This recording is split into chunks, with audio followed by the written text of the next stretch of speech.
नमस्ते विद्यार्थी मित्रांनो, इयत्ता 9वी विषय इतिहास आणि घटक दुसरा भारत 1960 नंतरच्या घडामोडी या घटकाचा पहिला भाग तुम्हा सर्वांनी अवश्य बघितला असेल। ज्या विद्यार्थ्यांनी पहिला भाग बघितला नाही त्यांनी डिस्क्रिप्शन बॉक्समधल्या लिंकवरती क्लिक करून या घटकाचा पहिला भाग पाहायचा आहे। त्याचबरोबर याच घटकाला अनुसरून एक गोष्ट देखील यूट्यूबवरती मी अपलोड केली होती। गोष्ट बांगलादेश स्वातंत्र्याची होती। बांगलादेशला स्वातंत्र्य मिळणं आणि भारताचा त्यात सहभाग काय असणं याविषयीचा उहापोह मी त्या गोष्टीमध्ये केलेला होता। ज्या लोकांना ती गोष्ट बघायची आहे ऐकायची आहे त्यांनी देखील डिस्क्रिप्शन बॉक्समध्ये लिंक दिलेली आहे, त्याच्यावरती क्लिक करून ती गोष्ट तुम्ही पुन्हा एकदा बघू शकता। एकंदर हा घटक हा पूर्णतः स्वातंत्र्यानंतरचा आणि आज तागायतचा इतिहास उलगडणारा आहे। ज्या काय स्वातंत्र्यानंतर घडामोडी भारतामध्ये घडल्या त्याचा अभ्यास आपल्याला या घटकामध्ये करायचा आहे।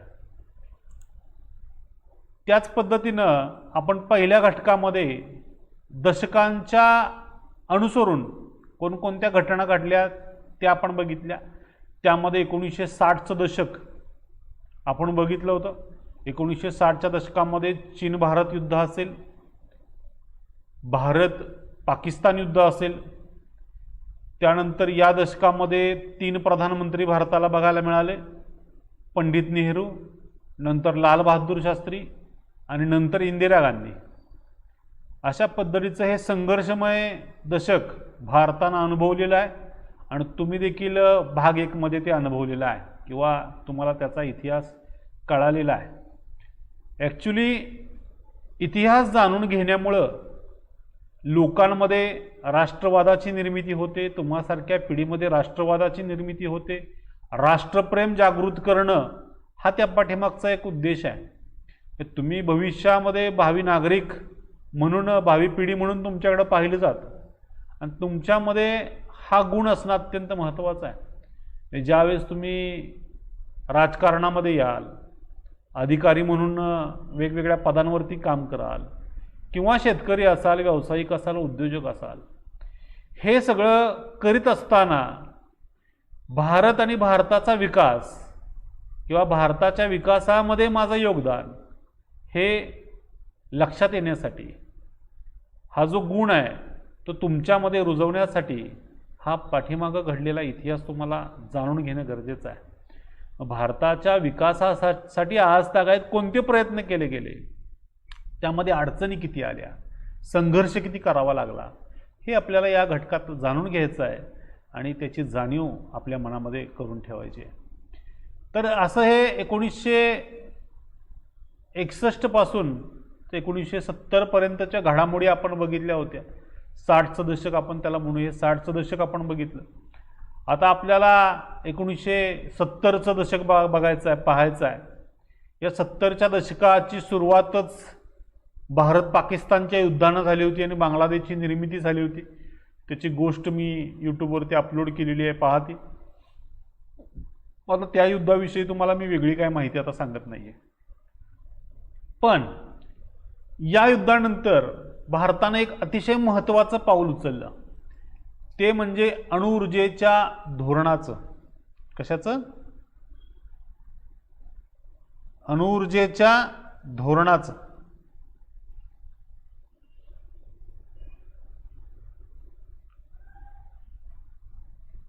आता अणुऊर्जा कशासाठी असायला हवी? कारण संपूर्ण जग हे आता आधुनिकतेकडे वळलेलं आहे।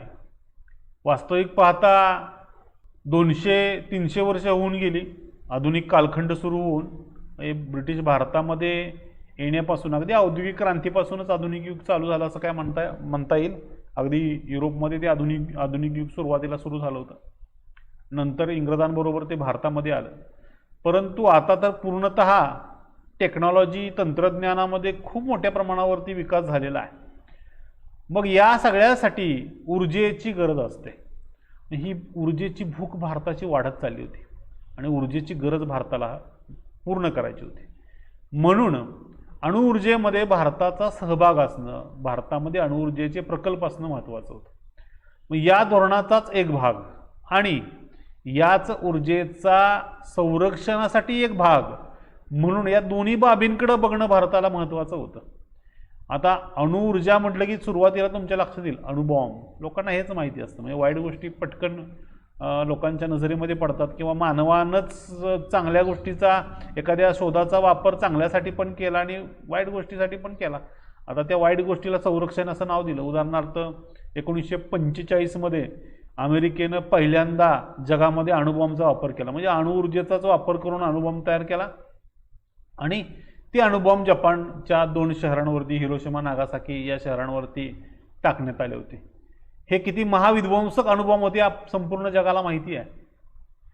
मग अमेरिका पाठोपाठ सोव्हिएत युनियनने देखील अणुचाचण्या केल्या, अणुबॉम्ब तयार केले. हळूहळू ते संपूर्ण जगभर त्याच्या चाचण्या सुरू राहिल्या. शीतयुद्धाचा कालखंड हा संपूर्ण यातच गेला होता. मग आपल्या शेजारील जे देश होते, हे पारंपरिक शत्रू आपण त्यांना म्हणूया, चीन असेल किंवा पाकिस्तान असेल. चीनबरोबर तर आपलं एक युद्ध झालेलंच होतं. पाकिस्तानबरोबर जवळपास आता 3 युद्ध झालेली आहेत. त्यामुळे शत्रूपासून जर आपल्याला बचाव करायचा जर असेल आणि शत्रूकडं जर ते तर 1974मध्ये इंदिरा गांधींवरती निवडणुकीतील प्रचारामध्ये शासकीय यंत्रणेचा गैरवापर केल्याबद्दल एक उच्च न्यायालयाचा त्यावेळेस निकाल आला. अलाहाबाद उच्च न्यायालय, ते अलाहाबाद उच्च न्यायालयाचा निकाल आला आणि तो इंदिरा गांधींच्या विरोधात गेला. म्हणजे असं न्यायालयाचं म्हणणं होतं की इंदिरा गांधींनी 1974च्या निवडणुकामध्ये स्वतःच्या पदाचा आणि शासकीय यंत्रणेचा गैरवापर केला आणि त्या निवडणुका लढल्या गेल्या. त्यामुळे विरोधी पक्ष जे होते ते विरोधी पक्ष आणखीनच सत्ताधारी पक्षांवरती चिडले, म्हणजे इंदिरा गांधींवरती चिडले आणि मोठमोठी आंदोलनाला सुरुवात झाली. देशव्यापी संप मोठ्या प्रमाणावरती पुकारायला सुरुवात झाली. त्यामध्ये विशेष नेतृत्व होतं ते म्हणजे JP यांचं. JP म्हणजे कोण, तर जयप्रकाश नारायण. ज्या पद्धतीनं आत्ता पाठीमागच्या काही 5-7 वर्षामध्ये किंवा 2013-12चा जर कालखंड उघडला तर अण्णा हजारेंचं आंदोलन ज्या पद्धतीनं जंतर मंतर या दिल्लीच्या मैदानावरती व्हायचे आणि लाखो समुदाय अण्णा हजारेंच्या समर्थनामध्ये त्या मैदानावरती यायची, त्याच पद्धतीचं म्हणजे जयप्रकाश नारायणांची आठवण या अण्णा हजारेंच्या आंदोलनांमुळे झाली होती. मग त्या काळामध्ये हा उच्च न्यायालयाचे निर्णय आल्यामुळं देशभरामध्ये त्यांच्या विरोधामध्ये देशव्यापी संप आणि निषेध यात्रा निघायला सुरुवात झाली. याच दरम्यान जयप्रकाश नारायण यांच्या नेतृत्वाखालील आंदोलनामुळं परिस्थिती अधिकच गुंतागुंतीची झाली आणि पूर्ण भारतातील लोक दिल्लीकडं कूच व्हायला सुरुवात झाली होती. त्यामुळं परिस्थिती आणखीनच बिघडत चालली होती आणि शासनानं त्याच्यामध्ये असमर्थता दर्शवली की जेणेकरून आता ही परिस्थिती आपल्या आवाक्याच्या बाहेर चाललेली आहे. मग इंदिरा गांधींनी एक असा निर्णय घेतला की आता पूर्णतः शासनाच्या जर आवाक्याबाहेर ही परिस्थिती निघाली असेल तर आता राष्ट्रपती राजवट लागू करायला काय हरकत नाही आणि संविधानामध्ये देखील तशा पद्धतीची तरतूद आहे. आणि मग इंदिरा गांधींनी त्यावेळेस आणीबाणीविषयक धोरण अवलंबलं आणि भारतामध्ये आणीबाणीची घोषणा केली. आता ॲक्च्युली आणीबाणीची घोषणा राष्ट्रपती करत असतात, हे लक्षात घ्या. आणीबाणीची घोषणा कोण करतं, राष्ट्रपती करत असतात. पण तुम्हाला माहिती आहे राष्ट्रपती हे पद नामधारी आहे. ज्या पद्धतीनं कार्यकारी मंडळ सल्ला देईल, कार्यकारी मंडळामध्ये कोण असतं, पंतप्रधान आणि त्यांचं मंत्रिमंडळ असतं. त्यांच्या सल्ल्यानुसार राष्ट्रपतींना निर्णय घ्यावे लागतात आणि राष्ट्रपतींनी आणीबाणीविषयीची घोषणा केली.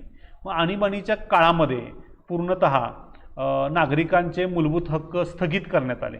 नागरिकांना जे मूलभूत हक्क आहेत ते हक्क पूर्णतः स्थगित झाले आणि मानवी स्वातंत्र्याची थोडीशी कुचंबणा झाली. ॲक्च्युली आणीबाणी ही संकल्पना अतिशय वाईट आहे, मानवाच्या स्वातंत्र्यावरती गदा आणणारी आहे. पण कधीकधी परिस्थिती जर अशी चिघळली, शासनाच्या आवाक्याच्या बाहेर गेली, शासकीय यंत्रणाच्या आवाक्याच्या बाहेर गेली तर संविधानामध्येच अशी तरतूद केलेली आहे. पण ही तरतूद फक्त 3 किंवा 6 महिन्यापुरतीच असते. परत अधिवेशन बोलवून आणीबाणी रद्द करावी लागते आणि निवडणुका घेऊन परत सरकार स्थापन करणं किंवा पुढचे निर्णय घेणं यासाठी परत बैठका बोलवाव्या लागतात. परत त्या बैठकीमध्ये जर पुढचे निर्णय ठरले नाहीत, योग्य पद्धतीने दिशा मिळाली नाही, तर परत ती आणीबाणी वाढवली जाते. परंतु जास्त काळची आणीबाणी ही लोकशाहीला घातक असते आणि ह्या पद्धतीची परिस्थिती या काळामध्ये भारतामध्ये आली होती. परंतु या आणीबाणीच्या काळामध्ये शासकीय यंत्रणेमध्ये देखील शिस्त निर्माण लागण्याचं एक कारण ठरलं. जसं की एक किस्सा त्या ठिकाणी ऐकायला मिळतो की त्या काळामध्ये रेल्वे कर्मचाऱ्यांनी संप पुकारला होता आणि पूर्णतः रेल्वे ठप्प झाल्या होत्या भारतामधल्या. परंतु आणीबाणी असल्यामुळं कोणत्याही कारणास्तव कर्मचाऱ्यांचं ऐकलं नाही आणि यंत्रणेनं असा अध्यादेश काढला की जर तुम्ही येत्या 24 तासामध्ये कामावरती रुजू झाला नाही तर नव्यानं भरती घेतली जाईल आणि रेल्वे यंत्रणा सुरू केली जाईल. मग या भीतीपोटी सर्व रेल्वे कर्मचाऱ्यांचा तो संप स्थगित झाला आणि पुन्हा लोक कामावरती आले. म्हणजे कर्मचाऱ्यांमध्ये देखील शिस्त आली. परंतु त्याचबरोबर मानवी हक्कांचा देखील संकोच झाला. मानवी हक्कांचा संकोच झाला म्हणजे काय की बड्या बड्या जे विरोधी नेत्यांना त्या ठिकाणी अटक झाली, मोठमोठे नेते कारागृहामध्ये डांबले गेले.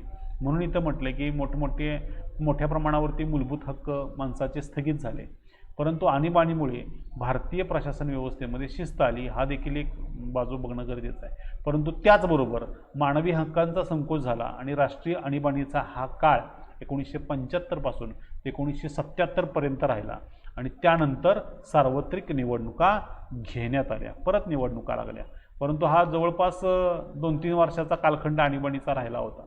त्यामुळं भारतामधला हा एक विचित्र अशा पद्धतीचा कालखंड मानला जातो. आणीबाणीच्या पार्श्वभूमीवरती अनेक विरोधी पक्ष एकत्र आले आणि त्यांनी एक पक्ष तयार केला. त्या पक्षाचं नाव आहे जनता पक्ष. बघा, जनता पक्ष. आणीबाणीच्या कालखंडानंतर सगळे विरोधी पक्ष एकत्र आले आणि त्यांनी जनता पक्षाची निर्मिती केली आणि नव्याने स्थापन झालेल्या जनता पक्षाकडून इंदिरा गांधींच्या नेतृत्वाखाली काँग्रेस पक्षाचा दारुण पराभव झाला. आता तो होणारच होता, कारण मानवी हक्कांची कुचंबनाने लोकशाही विरोधी थोडंसं राजकारण या ठिकाणी झालं, म्हणून इंदिरा गांधींचा त्यावेळेस पराभव झाला आणि भारताला नवे प्रधानमंत्री भेटले. ते म्हणजे जनता पक्षाचेच मोरारजी देसाई.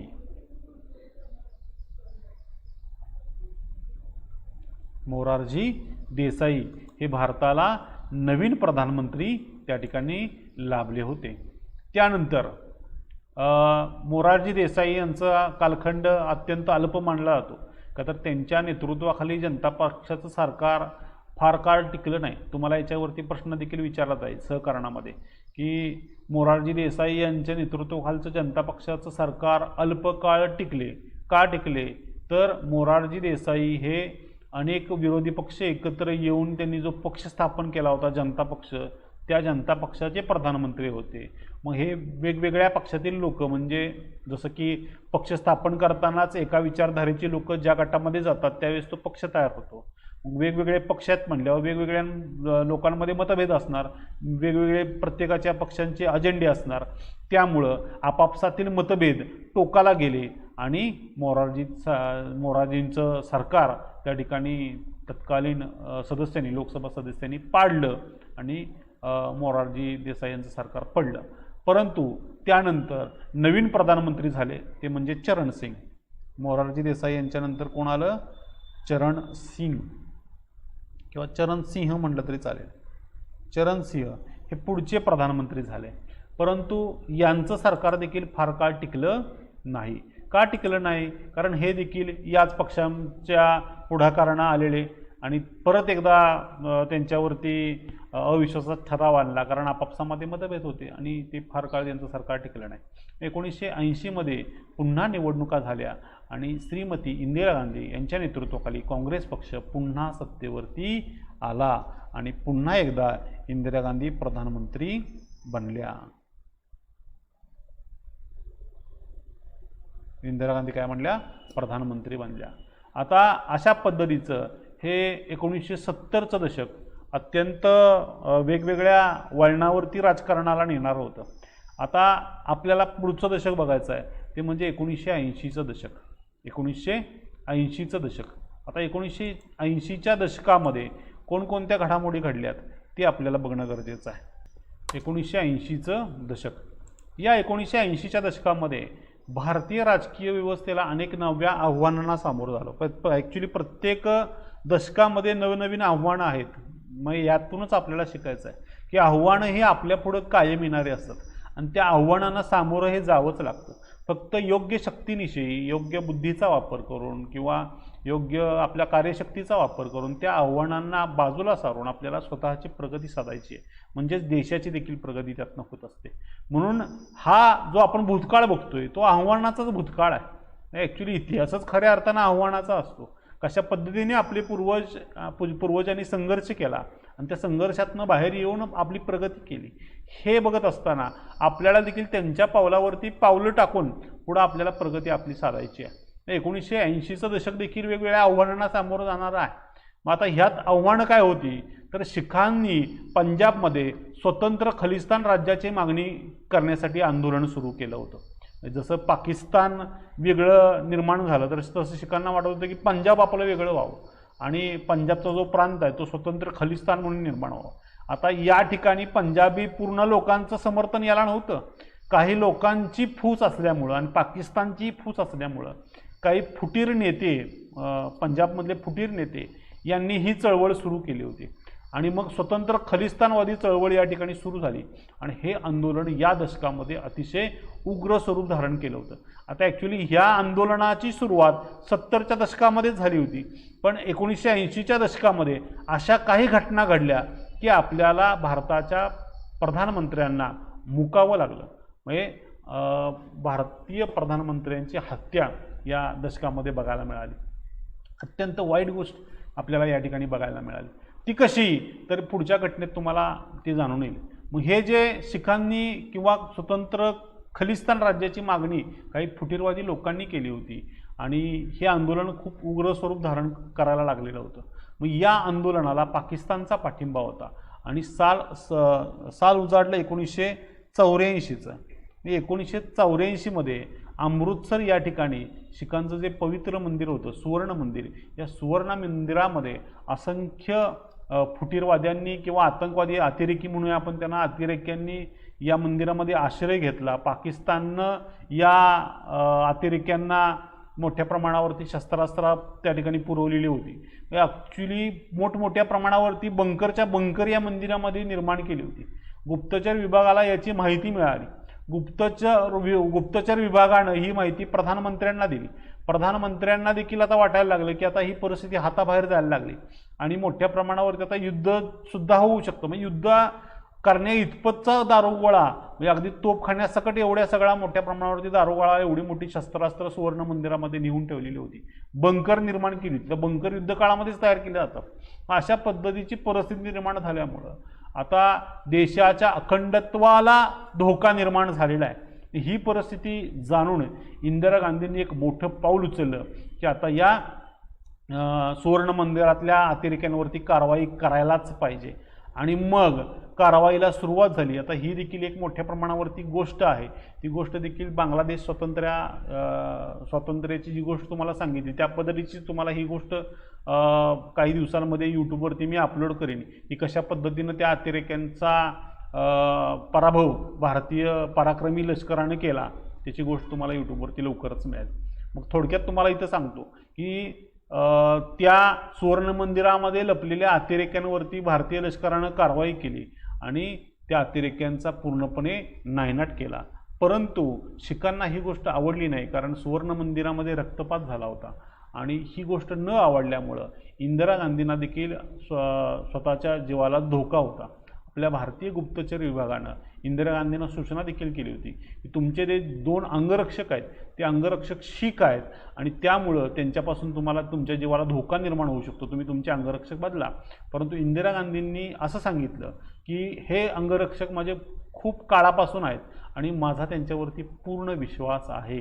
परंतु काही कालावधी उलटल्यानंतर म्हणजे अगदी 1-2 महिन्यांमध्येच त्यांच्या दिल्लीमधल्या राहत्या घरी पार्कमध्ये येत असताना त्यांच्याच स्वतःच्या अंगरक्षकांनी त्यांच्यावरती गोळीबार केला आणि त्यांच्याच रक्षकांनी त्यांची हत्या केली आणि इंदिरा गांधी आपल्या या जगाला सोडून निघून गेल्या.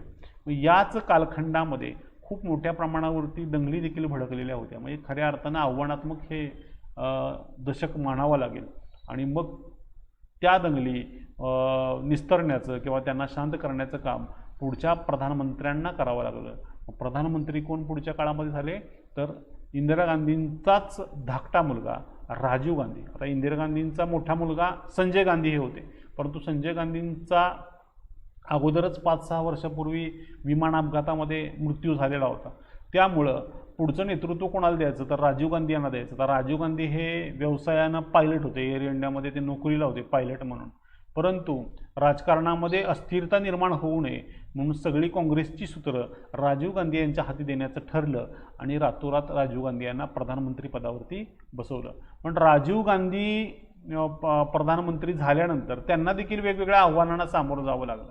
मग आव्हानं काय होती की ईशान्य भागामध्ये मग अशी नकाशा तुम्हाला दाखवला, ईशान्येकडची राज्य होती, त्या राज्यांमध्ये वेगवेगळ्या राज्यांमध्ये ज्या संघटना होत्या त्या संघटना स्वतःचं स्वतंत्र अस्तित्व निर्माण करण्याचा प्रयत्न करत होत्या. मग त्यातली एक संघटना होती उल्फा नावाची. उल्फा संघटनेच्या नेतृत्वाखाली बघा, उल्फा संघटना कुठल्या भागातली आहे? ईशान्येकडच्या भागातली आहे.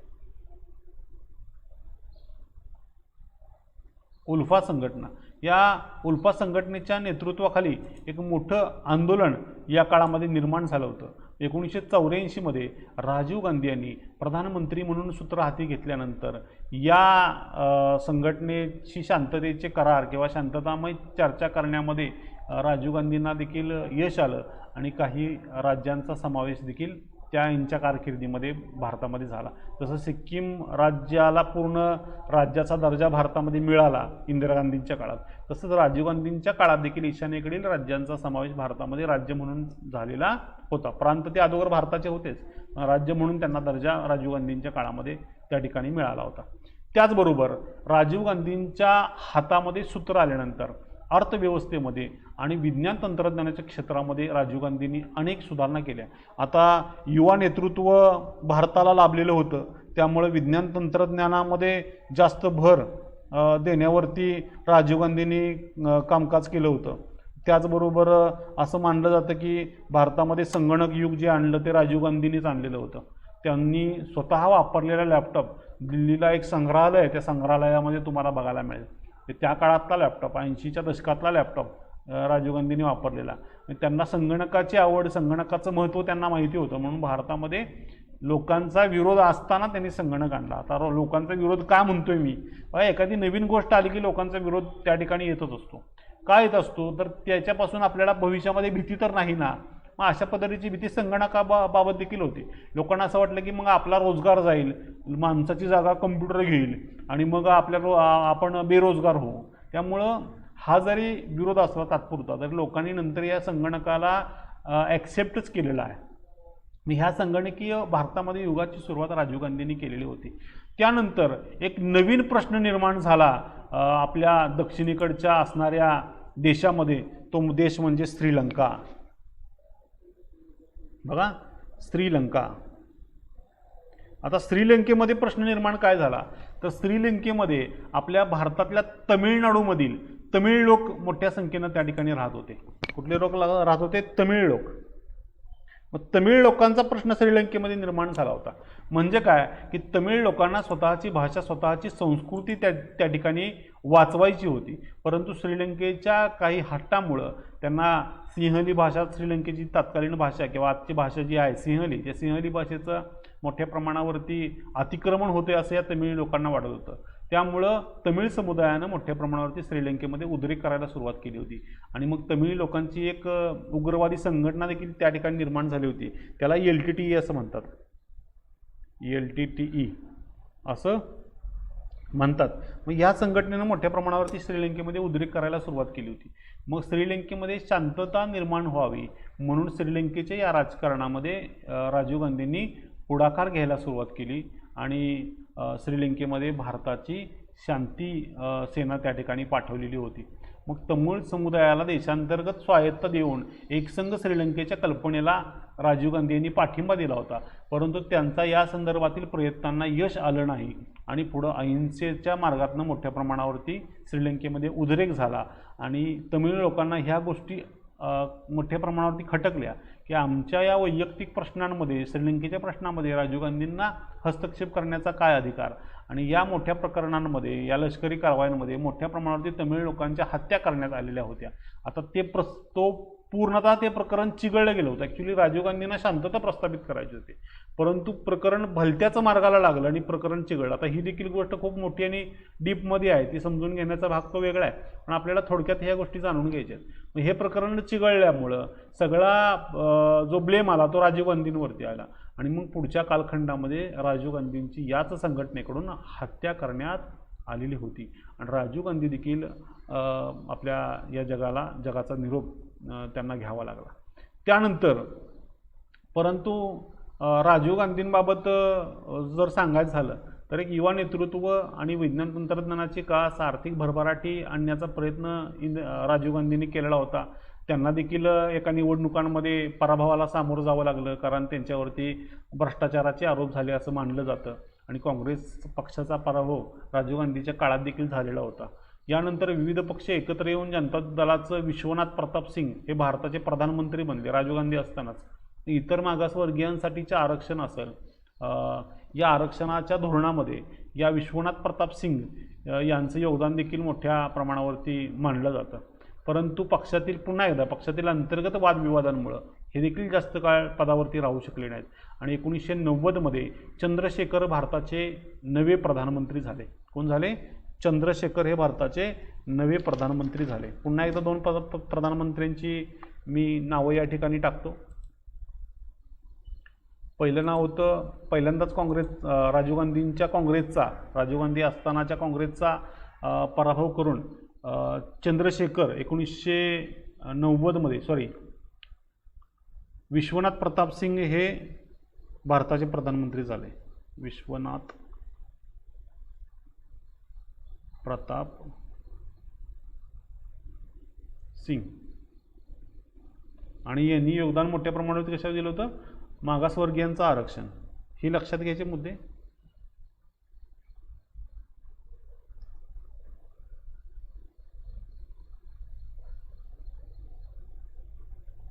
मागासवर्गीय आरक्षणासाठी यांचं योगदान महत्त्वाचं होतं. मग प्रत्येकाच्या कारकिर्दीमधल्या काही घटना लक्षात ठेवायच्या असतात, त्याचाच इथं उहापोह मी या ठिकाणी करतो आहे. त्यानंतर पक्षांतर्गत वादविवादांमुळे 1990मध्ये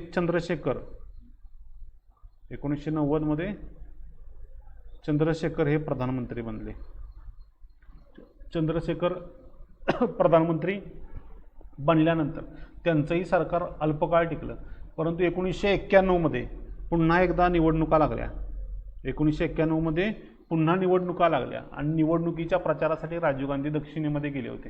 1991मध्ये निवडणूक प्रचारादरम्यानच श्रीलंकेतील लिट्टे म्हणजेच LTTE या संघटनेनं राजीव गांधींची काय केली? हत्या केली. 1991मध्ये राजीव गांधी यांची हत्या.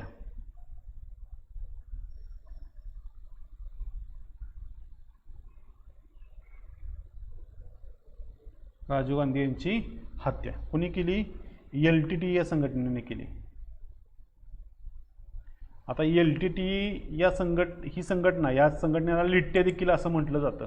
त्याचबरोबर या संघटनेचा फुल फॉर्म देखील माहिती असणं गरजेचं आहे. LTTEचा फुल फॉर्म आहे लिबरेशन टायगर्स ऑफ तमिळ इलम. हा LTTEचा फुल फॉर्म आहे. तुम्हाला संक्षिप्त रूप पूर्ण रूपामध्ये लिहा अशा पद्धतीचा 2 मार्काला प्रश्न येऊ शकतो. त्यामध्ये LTTEचा फुल फॉर्म लक्षात ठेवा. LTTE म्हणजे लिबरेशन टायगर्स ऑफ तमिळ इलम या संघटनेनं राजीव गांधींची हत्या केली. 1980च्या दशकाच्या शेवटी जम्मू काश्मीरमधील असंतोषाला सुरुवात झाली, आणि जम्मू काश्मीरचा प्रश्न ऐरणीवरती आला. तो आज तागायत सुरू आहे. 1980च्या दशकामध्ये हा प्रश्न बिकट झाला, आणि तो आजपर्यंत त्याच पद्धतीचा आहे. या असंतोषाला सुरुवात झाली, यामध्ये अतिरेकी कारवाया जम्मू काश्मीरमध्ये मोठ्या प्रमाणावरती वाढल्या होत्या, आणि हा कालखंड म्हणजे ॲक्च्युली 90च्या दशकामध्ये ह्या घडामोडी खूप मोठ्या प्रमाणावरती घडल्या. पूर्णतः काश्मीरी पंडितांना तिथून निघून जाण्यास तिथल्या अतिरेक्यांनी भाग पाडले होते, आणि विशेष काय तर तत्कालीन स्थानिक सरकार जम्मू काश्मीरचं आणि केंद्राचं सरकार देखील त्या काळामध्ये काहीही करू शकलं नाही. आता का? त्याच्या पाठीमागं वेगवेगळी कारणं आहेत, त्याची चर्चा करणं या ठिकाणी तरी गरजेचं आहे, नंतर त्याची पण एखादी गोष्ट त्या ठिकाणी होऊ शकते. मग काश्मीरी पंडितांना त्या काळामध्ये पूर्णतः जम्मू काश्मीर सोडण्यास या अतिरेक्यांनी भाग पाडलं आणि काश्मीरची समस्या अत्यंत बिकट झाली. ही समस्या अधिकच वाढत गेली आणि तिने आता दहशतवादाचं स्वरूप धारण केलेलं आहे.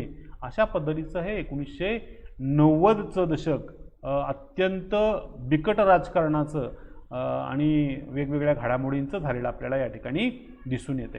त्यानंतर पुढच्या दशकाचा आपल्याला अभ्यास करायचा आहे ते म्हणजे 1990चं दशक किंवा 1991 नंतरचे बदल असं आपण म्हणूया. 1991 नंतरचे बदल.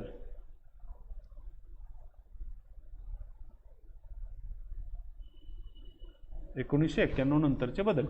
मग 1991 नंतर काय घडलं तर जगाच्या आणि भारताच्या इतिहासामध्ये 1991 हे वर्ष महत्त्वपूर्ण बदलांचे ठरले. सोव्हिएत युनियनचे या सुमारास विघटन झाले आणि जगातील शीतयुद्ध संपले. आता शीतयुद्धाची सुरुवात दुसरं महायुद्ध संपल्यानंतर झाली, तुम्हाला माहिती आहे, किंवा राज्यशास्त्रामध्ये पहिल्या घटकामध्ये अभ्यास आपल्याला करायचा आहे, त्याचा अभ्यास आहे त्यामध्ये, की जग 2 गटामध्ये विभागलं गेलं होतं. सोव्हिएत युनियन एकीकडं आणि अमेरिका एकीकडं. मग ही जे शीतयुद्ध म्हणजे युद्ध झालंच नाही पण युद्धमय परिस्थिती निर्माण झाली होती पूर्णतः या 1945 ते 1991 पर्यंत. 1991 हे वर्ष अत्यंत महत्त्वपूर्ण बदलाचं का ठरलं तर सोव्हिएत युनियनचं या सुमारास विघटन झालं आणि जगातील शीतयुद्ध संपून गेलं. आणि नंतर मात्र पूर्णतः प्रगतीचं युग त्या ठिकाणी सुरू झालं. प्रगतीचं का तर अगोदरच्या काळामध्ये जग 2 गटात विभागलं गेलं असल्यामुळं एकमेकांशी व्यापार करणं अवघड झालेलं होतं. म्हणजे काही देश अमेरिकेच्या बाजूने आणि काही देश सोव्हिएत युनियनच्या बाजूने गेलेले होते. त्यामुळे 2 गटामध्ये संपूर्ण जग विभागल्यामुळं जागतिक व्यापार करण्यामध्ये खूप अडचणी निर्माण होत होत्या. त्यामुळं उत्पादन क्षमता जरी एखाद्या देशाची जरी चांगली असली तरी त्याला आयात निर्यातीमध्ये खूप मोठ्या अडचणींना सामोरं जावं लागत होतं. परंतु 1991 नंतर मात्र ह्या गोष्टी बदलल्या. सोव्हिएत युनियनचं विघटन झाल्यामुळं पूर्णतः जागतिकीकरणाला त्या ठिकाणी सुरुवात झाली. अर्थव्यवस्थेमध्ये वेगवेगळे बदल त्या ठिकाणी झाले. मग भारतामध्ये त्या काळामध्ये PV नरसिंहराव यांच्या नेतृत्वाखालील सरकार होतं आणि तत्कालीन अर्थमंत्री PV नरसिंहराव यांच्या सरकारमध्ये अर्थमंत्री होते आत्ता भारताचे माजी प्रधानमंत्री मनमोहन सिंग त्या काळामध्ये अर्थमंत्री होते आणि अत्यंत अर्थकारणामध्ये हुशार असणारं व्यक्तिमत्व आणि त्यांच्या योगदानामुळं आणि PV नरसिंहराव यांच्या निर्णयांमुळं अर्थव्यवस्थेमध्ये अनेक बदल घडवून आणले आणि याच काळामध्ये अर्थव्यवस्थेच्या आपल्या राजकारणामध्ये किंवा अर्थव्यवस्थेमध्ये भारतातील अर्थव्यवस्थेमध्ये मोठे बदल दिसून आले.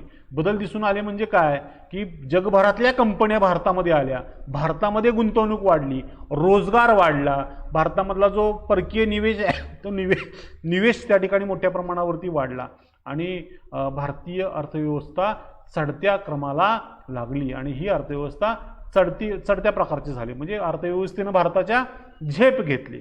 परंतु याच कालखंडामध्ये एक वाईट या ठिकाणी अशा प्रकारची गोष्ट भारतामध्ये घडली की याच कालखंडामध्ये राम जन्मभूमीचा प्रश्न ऐरणीवरती आला आणि बाबरी मशिदीचा देखील प्रश्न ऐरणीवरती आला. ती देखील प्रकरणं संपूर्ण भारतानं त्या ठिकाणी बघितलेली आहेत. त्यानंतर 1996 ते 99च्या कालखंडामध्ये भारताच्या लोकसभेत कोणत्याच पक्षाला स्पष्ट बहुमत मिळाले नाही. कालखंड बघा कुठला आहे 1996 ते 1999 या कालखंडामध्ये भारताच्या लोकसभेमध्ये कोणत्याच पक्षाला स्पष्ट बहुमत मिळालं नाही. आता यासाठीचं एक कारण असं आहे की प्रादेशिक पक्षांचं वाढतं महत्त्व आणि त्यामुळे राष्ट्रीय पक्षाच्या कमी झालेल्या जागा म्हणजे निवडणुकीमध्ये निवडून येण्यासाठीच्या कमी झालेल्या जागा लोकांचा कल प्रादेशिक पक्षांवरती गेला. त्यामुळे कोणत्याच पक्षाला बहुमत मिळालं नाही. त्यामुळे इथं आघाडी करावी लागली. अनेक पक्ष एका विचारांचे एकत्र येऊन त्यांनी एक आघाडी निर्माण केली. या आघाडीची सरकार पुढे जगाला आपल्या भारताला बघायला मिळाले. मग म्हणूनच अनेक प्रधानमंत्री या काळामध्ये सत्तेवरती आल्याचे दिसते. त्यामध्ये अटल बिहारी वाजपेयी असतील, HD देवेगौडा असतील आणि इंद्रकुमार गुजराल असतील. ह्या 3 प्रधानमंत्र्यांनी या कालखंडामध्ये सत्तेवरती आपल्याला आलेले दिसतात. परंतु अंतिमतः 1999 मध्ये भारतीय जनता पक्षाच्या नेतृत्वाखाली भारतीय जनता पक्षाचं नेतृत्व असलेला NDA आघाडी म्हणजे राष्ट्रीय लोकशाही आघाडी त्याला NDA असं म्हणतात. NDA च्या सरकारनं सत्तेवरती आलं आणि अटल बिहारी वाजपेयी भारताचे प्रधानमंत्री बनले 1999 मध्ये। अटल बिहारी वाजपेयी हे भारताचे कोण झाले? प्रधानमंत्री झाले। परंतु वाजपेयींची कारकीर्द देखील अतिशय चांगल्या पद्धतीची होती, परंतु वाजपेयींच्या कालखंडामध्ये देखील पाकिस्तानबरोबर युद्ध झालं। ते कसं झालं ते आपण या ठिकाणी बघायचं आहे। मग अटल बिहारी वाजपेयी यांनी पाकिस्तानबरोबर संवाद साधण्याचा प्रयत्न केला। त्या काळामध्ये पाकिस्तानबरोबर वेगवेगळ्या प्रश्नांवरती वितुष्ट निर्माण झालेलं होतं, परंतु शांततेचा मार्ग प्राप्त करावा, दोन्ही देशांनी प्रगतीवरती लक्ष केंद्रित करावं म्हणून स्वतः अटल बिहारी वाजपेयी पाकिस्तानला जाऊन आले। तत्कालीन पाकिस्तानमध्ये प्रधानमंत्री होते नवाज शरीफ, परंतु पाकिस्तानमधली अशी स्थिती आहे की पंतप्रधानांचा स्वभाव वेगळा आणि लष्कराचा स्वभाव वेगळा। लष्कराला तिथल्या कधीही भारताशी चांगलं व्हावं, शांततेच्या मार्गाने सगळे कामकाज व्हावं असं कधीही वाटलं नाही, जरी सरकारला वाटत असलं तरी। मग घटना अशीच घडली। शांततेची चर्चा करण्यासाठी वाजपेयी पाकिस्तानला गेले, नवाज शरीफ यांच्याबरोबर चर्चा केली, लाहोर दिल्ली बस सुरू झाली, परंतु लष्कराला हे काही रुचलं नाही। लष्कराचे तत्कालीन प्रधानमंत्री होते जनरल परवेज मुशर्रफ यांच्या पुढाकारानं नवाज शरीफ यांच्यावरती भ्रष्टाचाराचे आरोप घातले आणि नवाज शरीफ यांना देश सोडून जावं लागलं।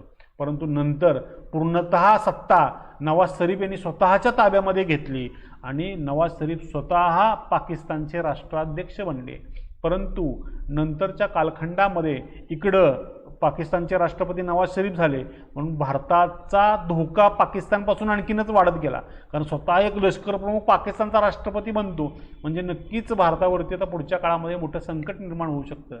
आणि तत्कालीन कालखंडामध्ये भारताला आणखीन अणुचाचणीची गरज भासली होती। भारताला संरक्षण करणं महत्त्वाचं होतं, कारण इकडे पाकिस्तान अण्वस्त्रधारी देश झाला होता, वारंवार पाकिस्तान भारताला अणुहल्ल्याची धमकी देत होता, त्यामुळे भारताला देखील आणखीन एक चाचणी करण्याची गरज भासलेली होती। मग 1998 मध्ये भारतानं आणखीन अणुचाचण्या घेतल्या। 1998 मध्ये आणखी भारतानं अणुचाचण्या घेतल्या। कुठं घेतल्या? पोखरण या ठिकाणी। पोखरण कुठं आहे? राजस्थानमध्ये, जिथं पाठीमागे इंदिरा गांधींच्या काळामध्ये अणुचाचण्या झाल्या त्याच ठिकाणी पोखरण या ठिकाणी अणुचाचण्या भारतानं घेतल्या आणि भारतानं स्वतःला अण्वस्त्रधारी राष्ट्र म्हणून घोषित केलं। आता अण्वस्त्रधारी राष्ट्र घोषित केल्यानंतर पाकिस्तानचा तिळपापड झाला। का झाला? कारण या अणुचाचणीमध्येच भारतानं एक हायड्रोजनची चाचणी देखील केली होती। आता ही चाचणी करण्यापाठीमागे खूप मोठं आव्हान भारतीय शास्त्रज्ञांपुढे होतं, त्याचे देखील किस्से खूप मोठमोठाले आहेत। त्यामध्ये आपले तत्कालीन राष्ट्रपती, तत्कालीन म्हणतात नाही, नंतरच्या कालखंडामध्ये झालेले राष्ट्रपती APJ अब्दुल कलाम यांचं योगदान या चाचण्यांमध्ये खूप मोठ्या प्रमाणात महत्त्वाचं आहे। आणि त्यांच्यावरती असणारी अमेरिकेची करडी नजर, भारतावरती असणारी अमेरिकेची करडी नजर, त्या काळामध्ये अमेरिका आपला मित्र नव्हता, आपण रशियाला मित्र मानत होतो आणि अमेरिका पाकिस्तानला त्या ठिकाणी मदत करत होतं। आणि या अमेरिकेच्या सॅटेलाईटच्या करड्या नजरेतून वाचून आपण खूप मोठ्या पराक्रमानं ह्या अणुचाचण्या केल्या आणि भारत स्वतःला अण्वस्त्रधारी राष्ट्र म्हणून घोषित केला। 1999 मध्ये मग याच कारणास्तव पाकिस्तानला तर युद्ध करायचंच होतं, मग 1999 मध्ये कारगिल क्षेत्रामध्ये पाकिस्तानी लष्करानं आतंकवाद्यांच्या पोशाखामध्ये, बघा लक्षात घ्या, आतंकवाद्यांनी जगाला दाखवायचं आहे काय की आतंकवाद्यांनी भारतामध्ये घुसखोरी केली, पाकिस्तानी लष्कराचा यामध्ये काही संबंध नाही, पण आतंकवाद्यांचा पोशाख घालून त्या पोशाखामध्ये स्वतः पाकिस्तानी लष्कर होतं, हे लक्षात घ्या। मग आतंकवाद्यांच्या पोशाखामध्ये भारतीय क्षेत्रामध्ये पाकिस्ताननं घुसखोरी केली आणि काश्मीर प्रश्नावरून आणखीन एक भारत आणि पाकिस्तान यांच्यामध्ये युद्ध झालं, याला करगिलचं युद्ध मानलं जातं। आणि या युद्धातही भारतानं पाकिस्तानचा मोठ्या शिताफीनं या ठिकाणी पराभव केला आणि पुन्हा एकदा पाकिस्तान पराभव झाला आणि भारताचा विजय झाला। अशा पद्धतीचं पूर्णतः हे 20 शतक भारताला पूर्णतः युद्धमय म्हणा, राजकीय उलटापालटीचं म्हणा किंवा दोन प्रधानमंत्र्यांच्या हत्येचं म्हणा, असंख्य आव्हानांचं आतापर्यंतचं हे जग 20 शतक भारतीयांना बघायला भेटलं, संघर्षाचं शतक बघायला भेटलं। आणि नंतर 21व्या शतकाला सुरुवात झाली, म्हणजे 2001 नंतर वेगवेगळ्या राजकारणांमधल्या उलथापालथी असतील, काही विकासात्मक कार्यक्रम असतील, आंतरराष्ट्रीय राजकारणामध्ये भारतानं मारलेली बाजी असेल, ह्या सगळ्या गोष्टींचा उहापोह तुम्हाला मी पुढच्या तासामध्ये करून देईन. तत्पर्यंत 20व्या शतकापर्यंतचा अभ्यास तुम्ही पुस्तकामध्ये करायचा आहे. आणि आता मी या ठिकाणी इथंच थांबतो. पुढच्या तासाला 21व्या शतकातल्या काही घडामोडी ज्या पुस्तकात नाही, त्या घडामोडींचा उहापोह आपल्याला करायचा आहे. पुस्तकात 21व्या शतकातल्या घडामोडी नाही आहेत, फक्त 1960 पासून ते 2000 पर्यंतच्या घडामोडी तुम्हाला दिलेल्या आहेत. आणि या घडामोडींमध्ये भारतीय अर्थव्यवस्था, सामाजिक क्षेत्रातील बदल, जागतिकीकरण याचा देखील आपल्याला अभ्यास करायचा आहे. तो मी पुढच्या तासाला करेन. म्हणजे पुढच्या तासाला आपल्याला 21व्या शतकातील घडामोडी, म्हणजे 2001 पासून ते 2019 पर्यंत ज्या काही महत्त्वाच्या घडामोडी घडल्या त्या घडामोडी बघायच्या आहेत. भारतीय अर्थव्यवस्था कशी बदलत गेली हे बघायचं आहे. सामाजिक क्षेत्रात बदल कशा पद्धतीने घडत गेले आणि जागतिकीकरण या संबंधीच्या आणि जागतिक संघटना ज्या काय असतील या संबंधीचा अभ्यास आपल्याला पुढच्या भागामध्ये करायचा आहे. तोपर्यंत मला राजा द्या.